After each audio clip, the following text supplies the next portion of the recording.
वक्त तक नहीं मिलेगा जब तक हमारे माँ बाप हमसे खुश ना हो जाएं, जब तक हमारे माँ बाप हमसे राजी ना हो जाएं। क्योंकि आज अक्सर नौजवानों का यह हाल है कि उर्स के मौके पर लंगर के नाम पर हजारों हजार रुपए खर्च कर देते हैं, माँ बाप को दवाई के लिए 100 रुपए तक नहीं देते हैं। आज अक्सर लोगों का यह हाल है।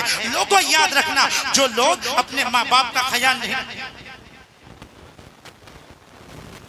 तवज्जो के साथ सुने, बस 5-7 मिनट, वक्त बहुत कम है, ये ज्यादा बोलना भी यहाँ बेअदबी है। तवज्जो के साथ सुने, हमारे इरफान भाई की ख्वाहिश के मुताबिक तवज्जो के साथ याद रखिएगा, जो लोग अपने माँ बाप का अदब व एहतराम नहीं करते, अपने माँ बाप का ख्याल नहीं रखते, अल्लाह तबारक व तआला ऐसे लोगों को जलील और रुस्वा कर देता है। और जो लोग अपने माँ बाप का ख्याल रखते हैं, अपने माँ बाप का अदब व एहतराम करते हैं, अल्लाह ताला ऐसे लोगों के सरों को कभी झुकने नहीं देता है।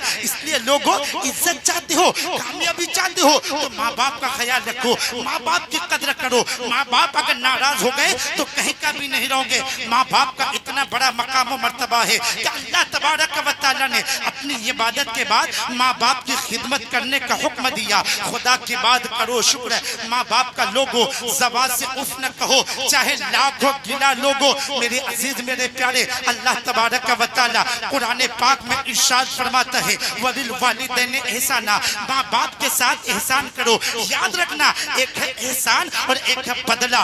बदला ये है किसी ने मुझे खिलाया, मैंने उसे खिला दिया, ये है बदला। किसी ने मुझे पिलाया, मैंने उसे पिला दिया, ये है बदला। किसी ने मेरी खिदमत की, मैंने उसकी खिदमत की, ये है बदला। अब एहसान क्या है? बुजुर्गों ने फरमाया, एहसान ये है अगर कोई तुम पर जुल्म भी करे फिर भी तुम उनके साथ भलाई करो। अल्लाह तबारक व तआला ने माँ बाप के साथ बदले का हुक्म नहीं दिया, बल्कि एहसान करने का हुक्म दिया। कहने का मतलब यह है, बताना ये चाहता हूँ, अगर माँ बाप जुल्म भी करे फिर भी तुम उनके साथ भलाई करो। अगर माँ बाप अपनी जमीन न भी दे फिर भी तुम उनके साथ अच्छा बर्ताव करो। अगर माँ बाप तुम्हारी बीवी को ज़ेवरात न भी दे फिर भी तुम माँ बाप की खिदमत करो।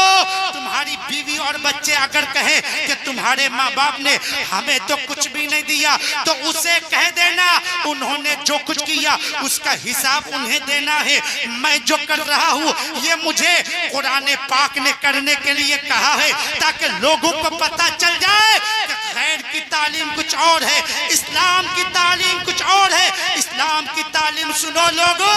एक सहाबी ये रसूल मेरे आका से अर्ज करते हैं, या रसूल अल्लाह, अगर माँ बाप अपने बच्चों पर जुल्म करें फिर भी बच्चे माँ बाप के साथ अच्छा सलूक करें, अल्लाह के रसूल फरमाते हैं, वह इन ज़लमाहु वह इन ज़लमाहु वह इन ज़लमाहु, अगरचे माँ बाप जुल्म करें, अगरचे माँ बाप जुल्म करें, अगरचे माँ बाप जुल्म करें, फिर भी बच्चों को चाहिए कि माँ बाप के साथ अच्छा सलूक करें। अल्लाह के रसूल फरमाते हैं, मलऊन मन अक्का वालिदैहि, मलऊन है वो आदमी जो अपने माँ बाप को सताए, खुदा की रहमत से दूर है वो आदमी जो अपने माँ बाप पे जुल्म करे। ओ माँ बाप को सताने वालों, माँ बाप का दिल दुखाने वालों, माँ बाप की तकलीफ को नजरअंदाज मत किया करो। ये जब बिछड़ जाते हैं तो रेशम के तकिए पर भी नींद नहीं आती।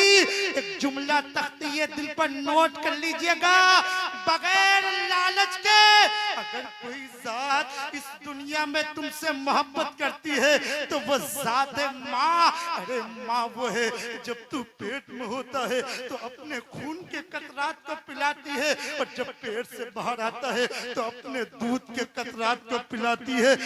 कोई कीमत माँ के प्यार का? है कोई जवाब माँ के प्यार का? किसी ने कहा था, मरते मरते भी दुआ जीने की दे जाती है माँ। अरे माँ तो वो है जिनकी अपनी सांस अटकती होती है, हाथ उठा के कहती, मौला मैं तो चल बसी, मेरे लाल को सलामत रखना। मौला मैं तो चल बसी, मेरे बच्चों को सलामत रखना। मिल्लत के नौजवानों, अगर आज तुम कामयाब हो, अगर आज तुम तरक्की कर रहे हो तो इसमें तुम्हारा कमाल नहीं, यकीनन तुम्हारे माँ बाप की दुआओं का कमाल है। ऐ लोगों, अल्लाह तौफीक दे, तुम माँ बाप की कदर करो।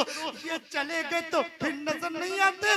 आपको बताओ, आला हजरत फरमाते हैं, आंखें रो रो के सुझाने वाले जाने वाले नहीं आने वाले। हो गया धक से कलेजा मेरा। हाय रुखसत की सुनाने वाले, क्यों रजा आज गली सुनी है। उठ मेरे धूम मचाने वाले, लोगों जब माँ मर जाती है तो कोई भी दुआ देने वाला नहीं होता, और जब बाप मर जाता है तो कोई हौसला भी देने वाला नहीं होता। आपको बताओ माँ बाप होते कौन है? अगर बाप बिस्तर पर लेटा भी हो ना, तब भी तुम्हारी जिंदगी की पूरी सल्तनत संभाल के लेटा है। इस दिन का एहसास तुम्हें कब होगा? जिस दिन बाप का जनाजा उठ जाएगा, जिस दिन बाप की चारपाई तुम्हारे दरवाजे से उठ जाएगी और तुम किसी परेशानी में घिरे होगे, कोई तुम्हें मशवरा देने वाला नहीं होगा, कोई सहारा देने वाला नहीं होगा। उस दिन तुम बूढ़े बाप को तलाश करोगे, कभी घर के अंदर ढूंढोगे, कभी घर के बाहर ढूंढोगे। चारपाई तो होगी लेकिन उसमें लेटने वाला बाप नहीं होगा। लाठी तो दीवार से लगी नजर आएगी लेकिन उसे पकड़ के चलने वाला बाप नहीं होगा। तब तुम्हें एहसास होगा तुमने कितनी बड़ी नेमत को खो दिया है। तब तुम्हें पता चलेगा तुम्हारी कितनी बड़ी दौलत तुम्हारे हाथ से जा चुकी है। ऐ मिल्लत के नौजवानों, बीबी बच्चों के लिए माँ बाप को न ठुकराया करो। तुम्हें पता नहीं है तुम्हारे घर में जो रिस्क उतरता है ना, उसी बूढ़े माँ बाप के सदके में उतरता है। बेशक बेशक हक है। माँ से बढ़कर कोई नाम क्यों? जिंदाबाद जिंदाबाद माशाअल्लाह। माँ जैसी जहाँ में कोई औरत न मिलेगी, ममता से भरी प्यार की मूरत न मिलेगी। माँ जिससे हो राजी तो नबी उससे है राजी। माँ जिससे खफा हो उसे जन्नत न मिलेगी। जो माँ को सताएगा जहन्नम में जलेगा, तौबा उसे करने की भी मोहलत न मिलेगी। माँ बाप को तकलीफ जो देते हैं वो सुन ले, सरकार की महशर में शफाअत न मिलेगी। हर चीज तो बाजार में मिल जाएगी लेकिन माँ बाप से बेहतर कहीं नेमत न मिलेगी। माँ से बढ़कर कोई नाम क्या होगा? उस नाम का हमसे एहतराम क्या होगा? जिसके पैरों के नीचे जन्नत है उसके सर का मकाम क्या होगा? जिसके पैरों के नीचे जन्नत है उसके सर का मकाम क्या होगा? अल्लाह ताला से दुआ है हम सबों को माँ बाप का खिदमत गुजार फरमा बरदार बनाए। सरकार गरीब नवाज के फैजान से हम सबों को माला माल अता फरमाए। कलमा शरीफ पढ़ लीजिए, ला इलाहा इल्लल्लाहु मुहम्मदुर रसूलुल्लाह सल्लल्लाहु तआला